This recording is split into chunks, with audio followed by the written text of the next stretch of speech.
Hi friends, எல்லோரும் நல்லா இருக்கீங்களா? இப்போ வாழைக்காயை வச்சு ஒரு அருமையான ஒரு ஸ்நாக்ஸ் செய்யலாமா? கோலா உருண்டை செய்யலாம் ஃப்ரெண்ட்ஸ். அதுக்கு முதல்ல ஒரு 2 வாழைக்காய் எடுத்து நம்ம வந்து இதில் வந்து நம்ம குக்கரில் வந்து 2 விசில் வச்சு எடுத்துக்கிட்டு அதை மேஷ் பண்ணிக்கலாம். நல்லா மேஷ் பண்ணி நம்ம கட்டிடாமல் வச்சுக்கலாம். அதுக்கு தேவையான பொருள் 1 டீஸ்பூன் சோம்பு, 2 காஞ்ச மிளகா, பச்சை மிளகா கொஞ்சம், ஒரு பட்டை, ஒரு லவங்கம். அதை பாருங்கள், உங்கள் முன்னாடி தான் நான் கொட்டுறேன் பாருங்கள். அதுக்கப்புறம் வந்து சின்ன வெங்காயம் கொஞ்சம், இஞ்சி கொஞ்சம், பூண்டு கொஞ்சம், கொஞ்சம் தேங்காய்.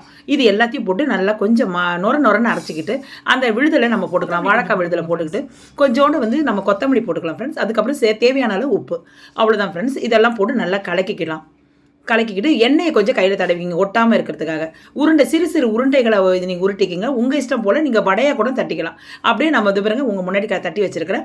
இது அப்படியே ஒரு வானலில் வந்து எண்ணெயை காய வச்சு ஒன்று ஒன்றா போட்டு நம்ம பொரித்து எடுத்தால் அருமையான செம சூப்பரான தேவக்கோட்டை வாழைக்காய் கோலா உருண்டை ரெடி.